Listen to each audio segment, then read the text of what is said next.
Grow your coins, you gotta grow your coins. Grow your coins, grow your coins.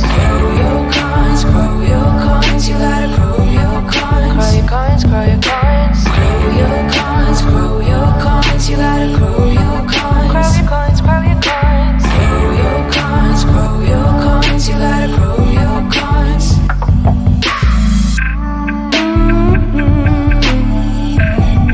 Grow your coins, grow your coins. What's up, everybody? I am the Crypto Crow. It's almost 11 o'clock p.m. Eastern Time, and I see people saying hello in chat. Hello. I see Heather, Jack Martin. I'm not sure if Jack Martin's here. He was here a little earlier. Dean Collins, Casey Rogers, Crypto Cracker. What's up?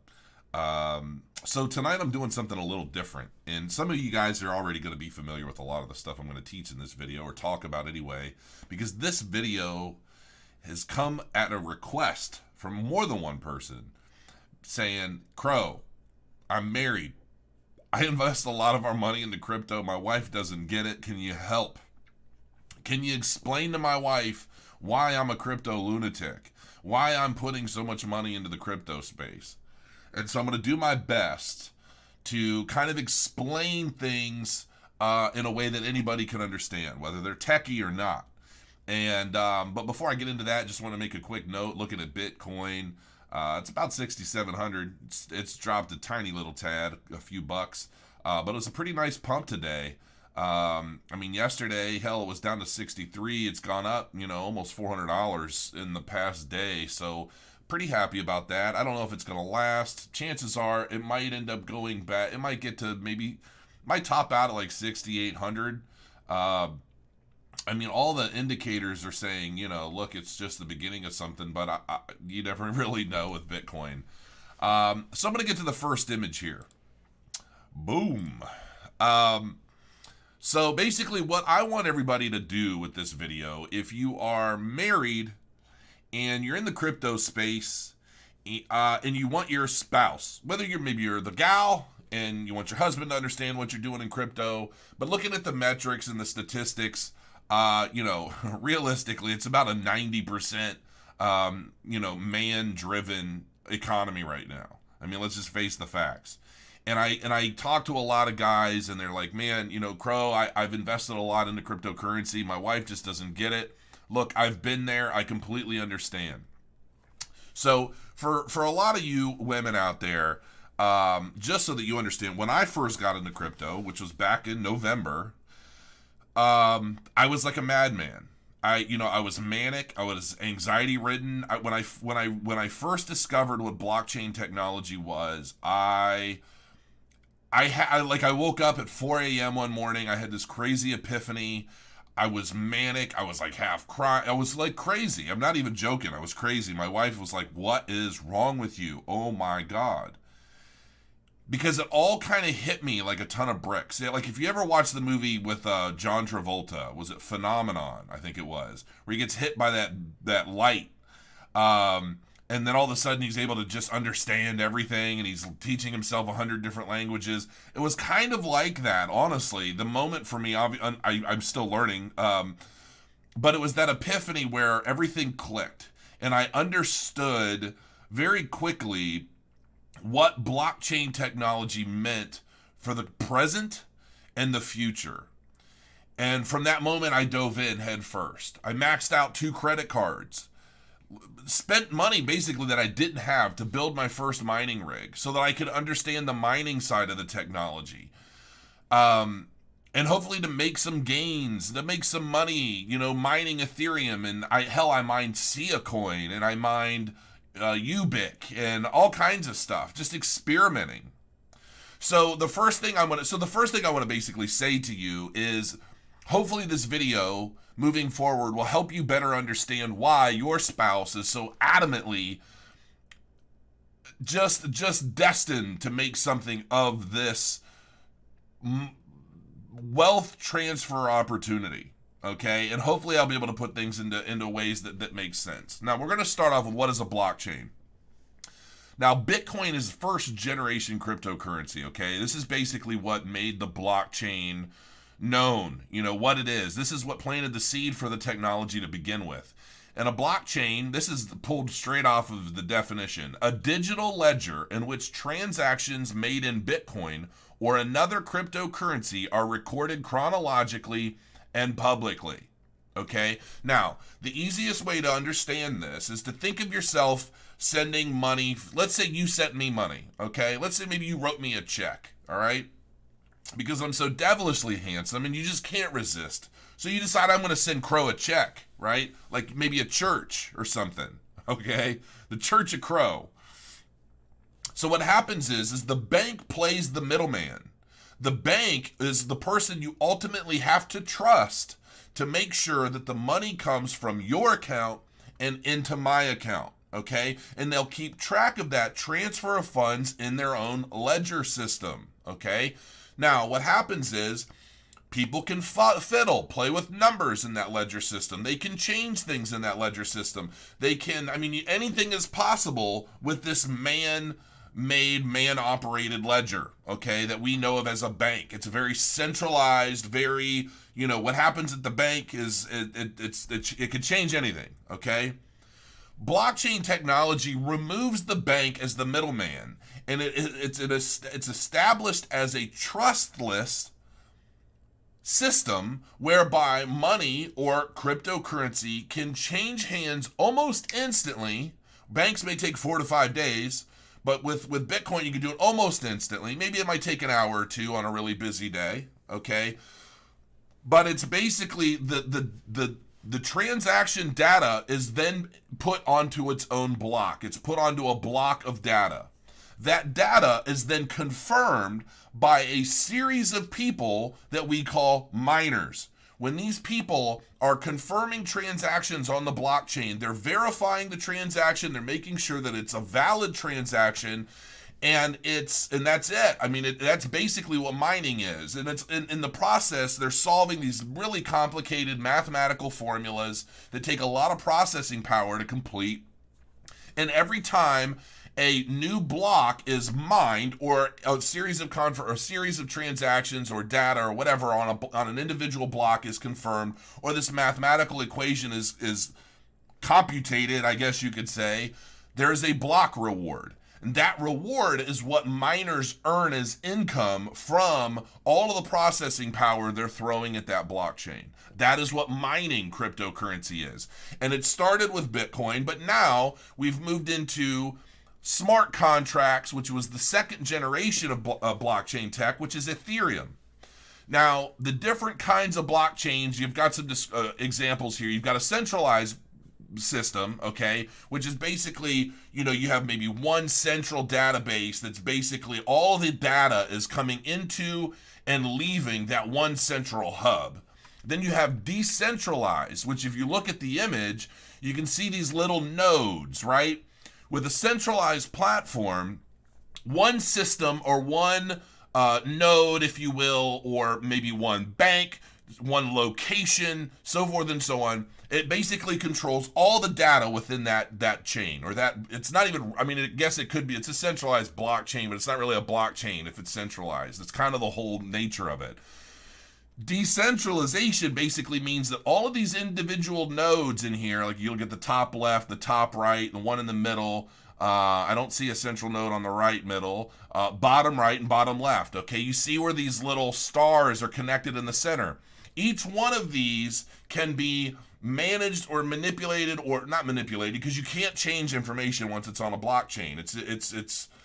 You can't do anything with it. All you can do is confirm it or deny it if somebody's trying to fuss with it or change things, okay? But rather than have one central computer or one central hub for all of this data, each one of these little centers is considered a node, or basically ultimately a node, and it can be ran by or controlled anywhere in the world.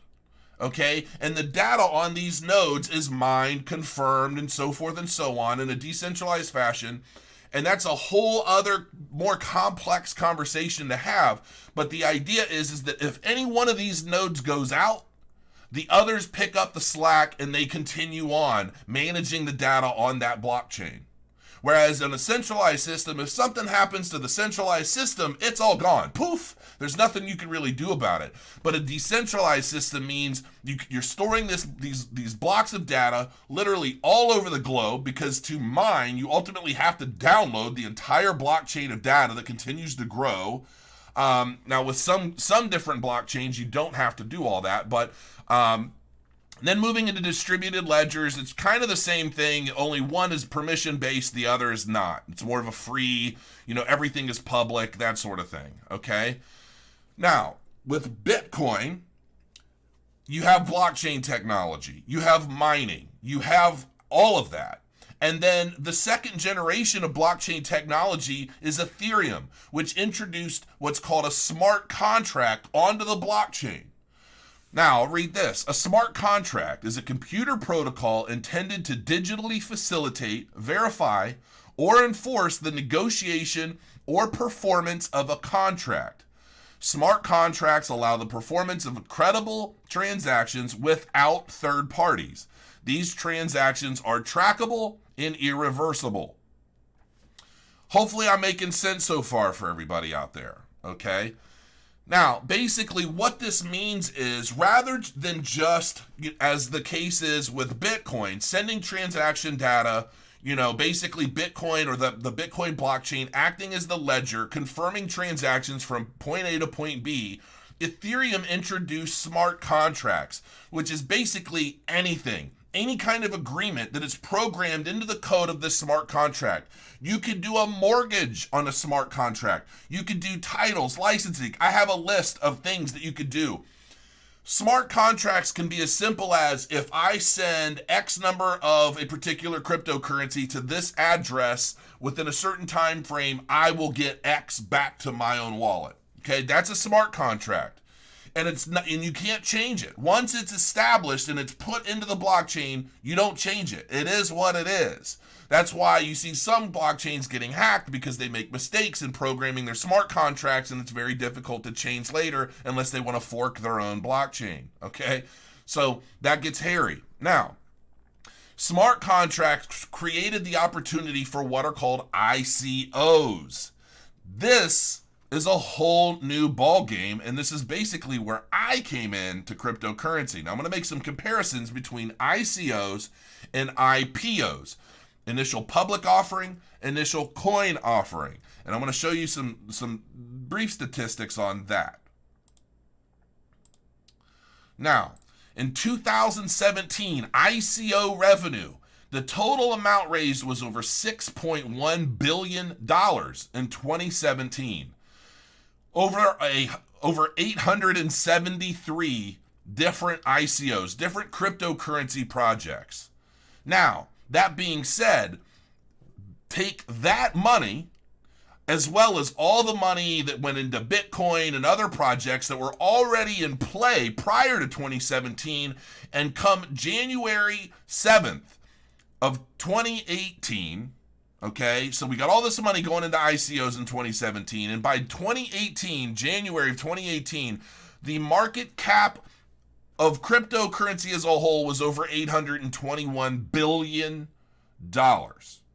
Now, on that same token, IPOs have been on the downslide.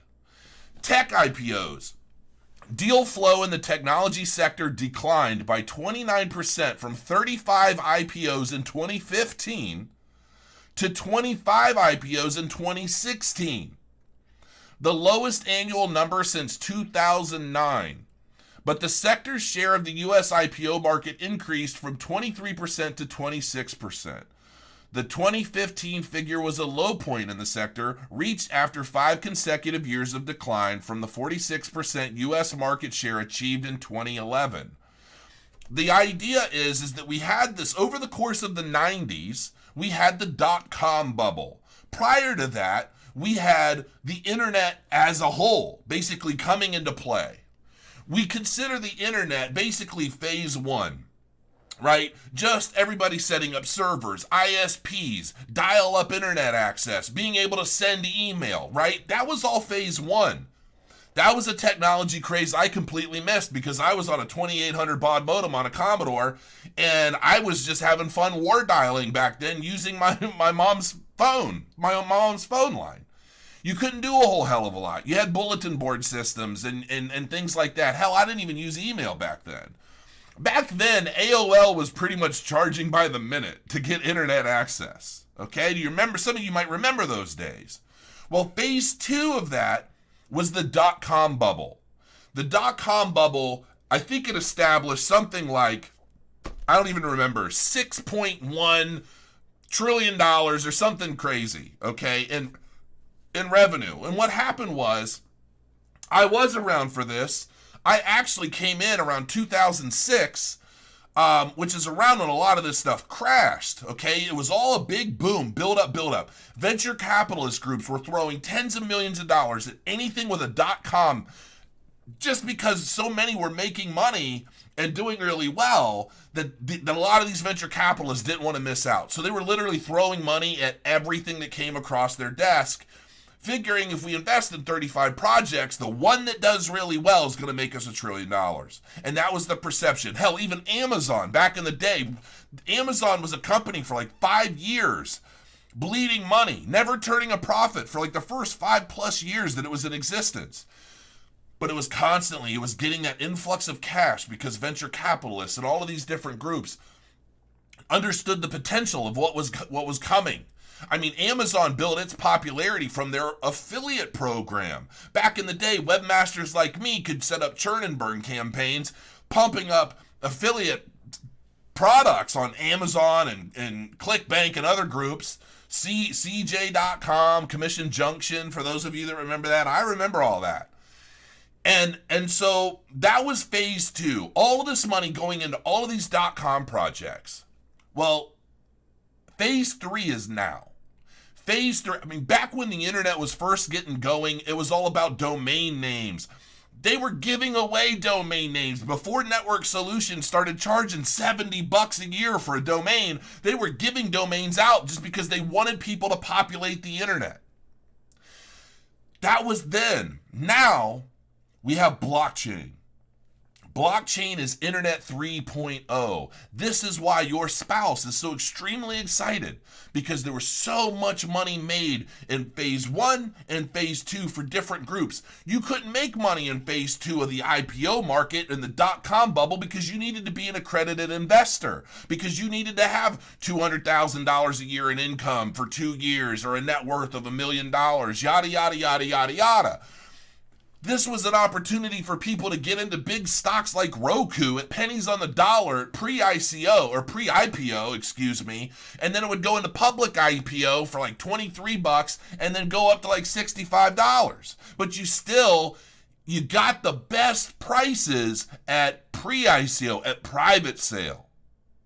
Cryptocurrencies enabled people like me, your husband or wife, or people all over the internet to get in at the very ground floor of new technology, or the promise of new technology, because of Ethereum establishing these blockchain smart contracts that enabled companies to basically put out a white paper and say, this is what our goal is, this is what we're trying to accomplish, and we need help.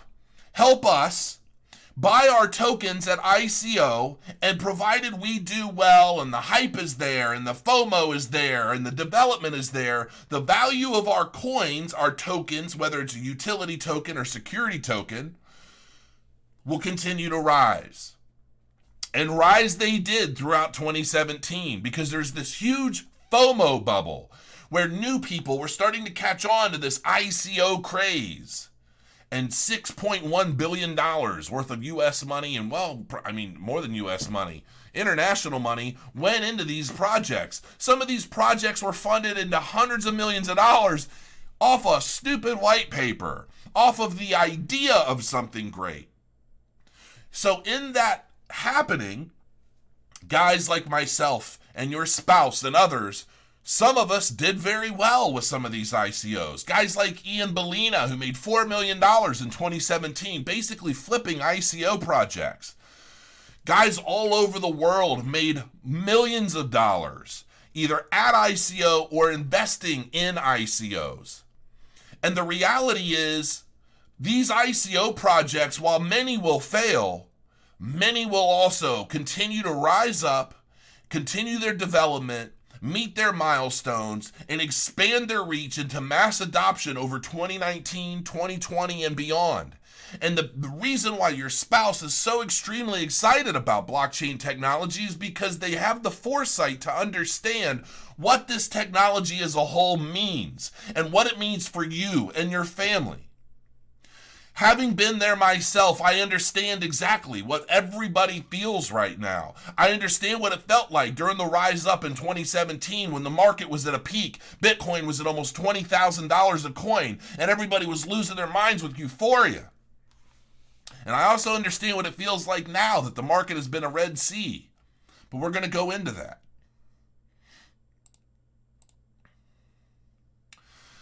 This is to show you just the top list of ICOs and what their ICO prices were and where their current prices are now and the percentage of gains established by these companies.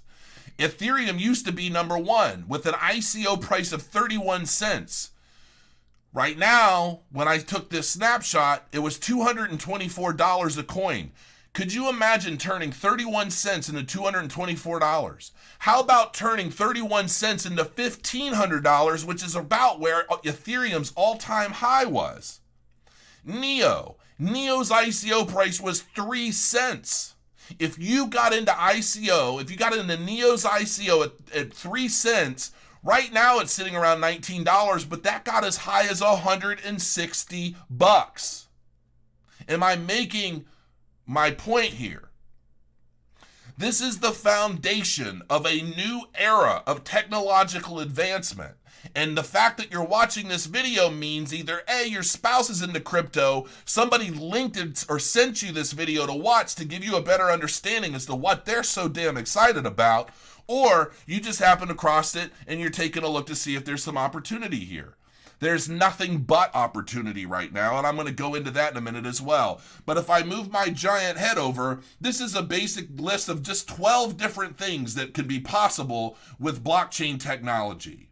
Business contracts, international transactions, audits, risk management, insurance claims, taxes, car and land titles, gaming, artificial intelligence, virtual reality, licensing, and just about anything else that has anything to do with data or transactions of any kind.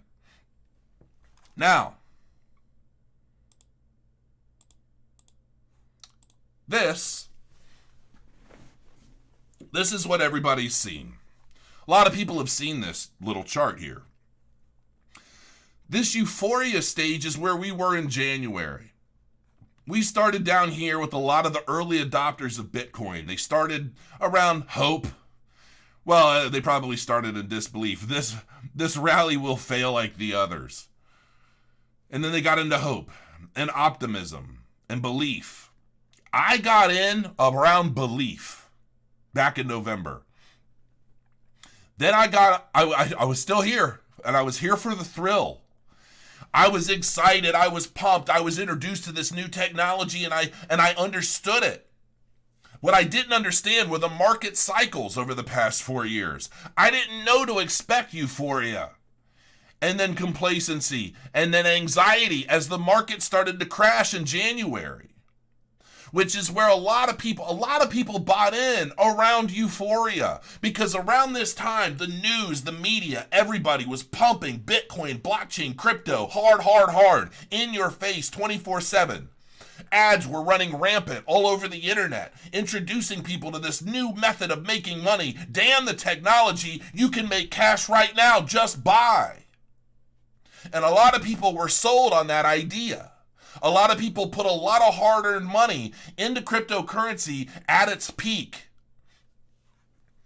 Hell, CSNBC did a big story about Ripple back then, when Ripple was like $2, told everybody to buy it. Within a couple of days, Ripple got up to like $3.30 and then tanked, along with everything else in the market.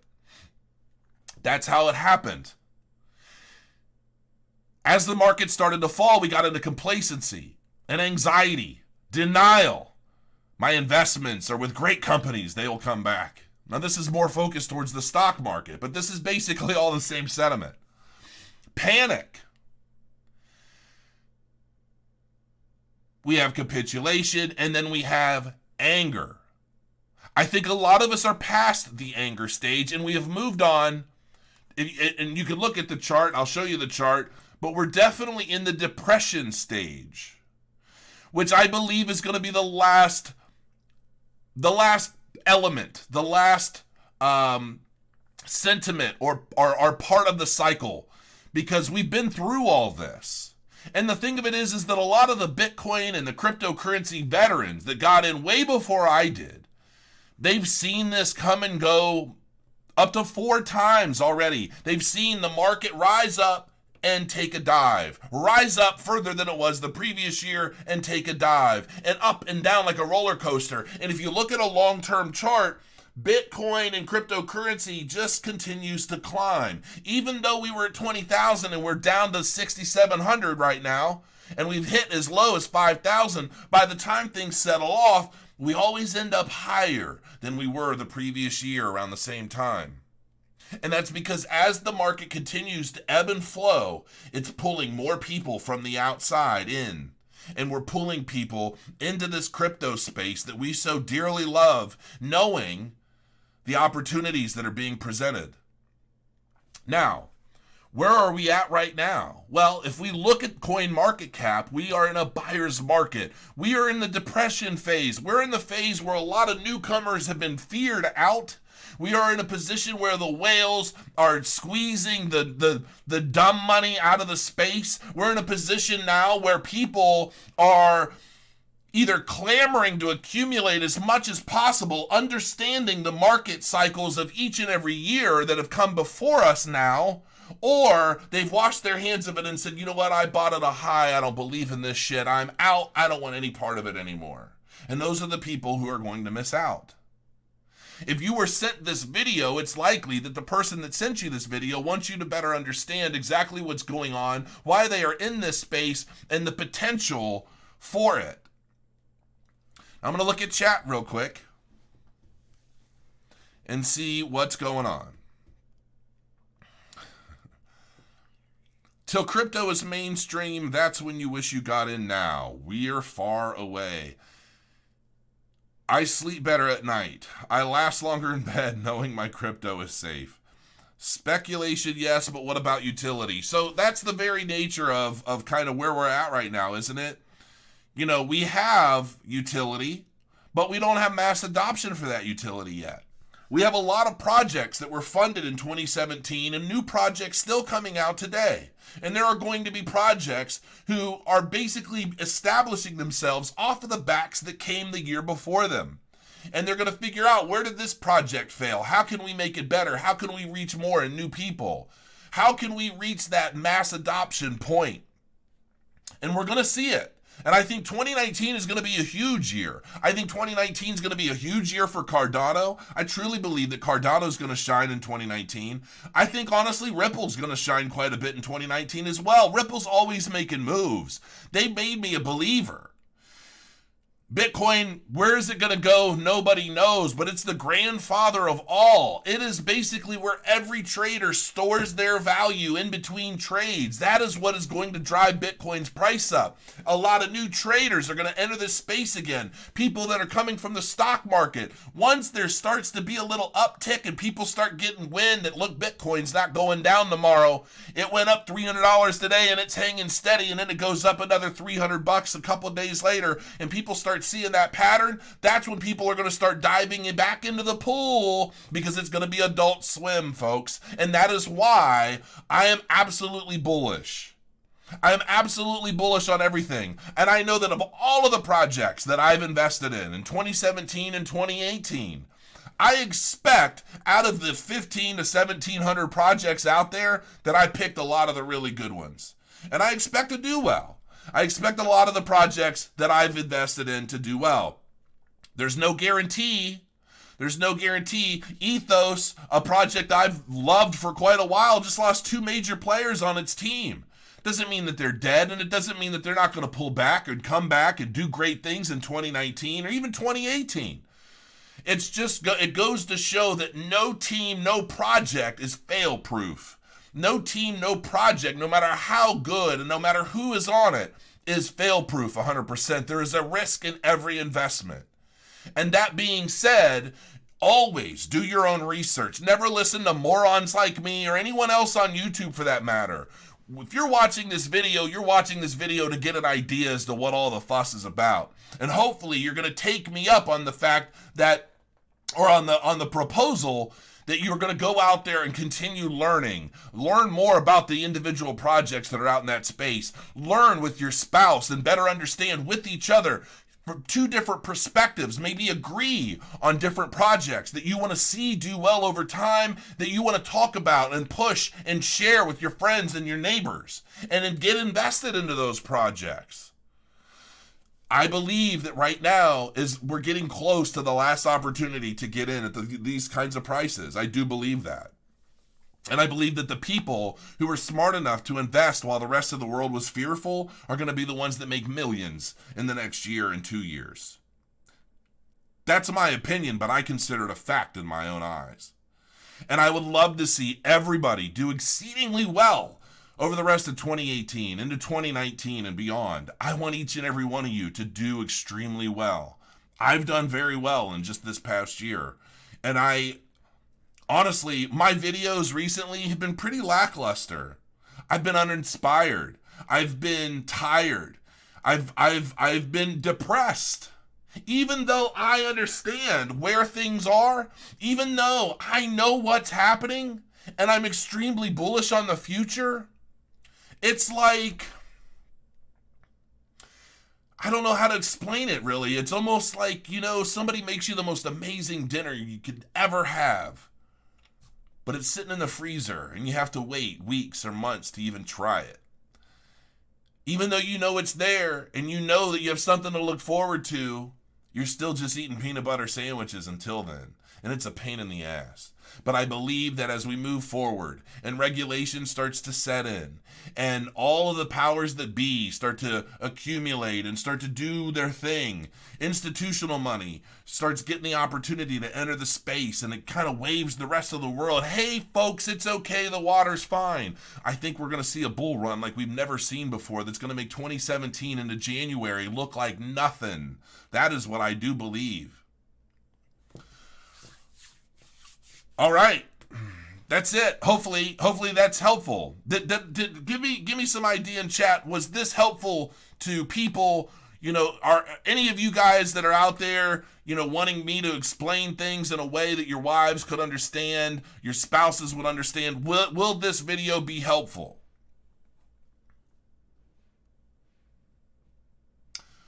Look at chat and comment on Docademic. I think doc.com, I think that's solid. I'm actually trying to get them at the Chainwise convention in February. I mean, it's free healthcare. It's free psychological care through an app, a two-way video app. You're seeing a licensed therapist. You're seeing a licensed doctor. I think it's brilliant. I think it's absolutely brilliant. I think it's the future.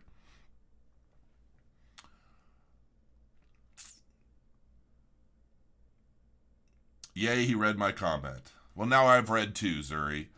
XRP to the moon. Look, there are a lot of great projects out there, folks. And I'm not going to lie. I've been slacking on my research recently. I've been slacking on all of the reading and everything else. I'm trying to learn technical analysis. I'm doing a lot of different things so that I can better educate people and give people good entry and exit points, hopefully someday in the future. There's a lot of stuff that I'm working on, but I good, I'm glad. Wife said you sound like me. Buy when everybody else is fearful. I mean, that's, I getting into Ripple at 26 cents while it's sitting at like 54, 55 cents right now. A lot of the coins that I got into at very good spreads against Ethereum. I got into a lot of pretty good positions when Ethereum was still like $350, $400, and the other altcoins that I bought were much lower. So I'm very happy about that. And I think that once this market starts to turn around, I think everybody's going to be very, very pleasantly happy. And I can't wait for the day when the channel goes boom again, when everybody is happy again, I want to get back to that euphoric state, where we've all lived through, like, it's like, Grandpa has old war stories, I feel like this is going to be our war story, sticking it through, just sludging through the mud, getting through the downturn, getting through the market crash, and still here to rise up with the rest when things turn around. That's what I look forward to. And it does suck while the market is down, and it doesn't make a lot of sense to people that are sitting around on the outside wondering why your spouse has put so much money into crypto when it's not doing anything but losing, losing, losing. It's temporary. It's temporary. And when the market turns around, you're going to be so grateful that your spouse had the foresight to enter this space and take a gamble, because you're going to be able to do anything you want for the rest of your life. And that is my opinion. But I know where my life is at, and I know what experience my wife has had with my crazy ass diving into this space the way I have. And I hope, truly, that it affects your life the way it has affected mine. I'm going to call it a night for now. I don't want to keep this video much longer. I want everybody to like and share this video. Share it to people that you want to learn a little bit about crypto and why you're so excited. And hopefully this video will be considered helpful for all of you. And hopefully you'll consider it quality enough to be able to link, like it, share it with everybody else. Have a good night. It's late. Crow your coins, and I'll see you soon.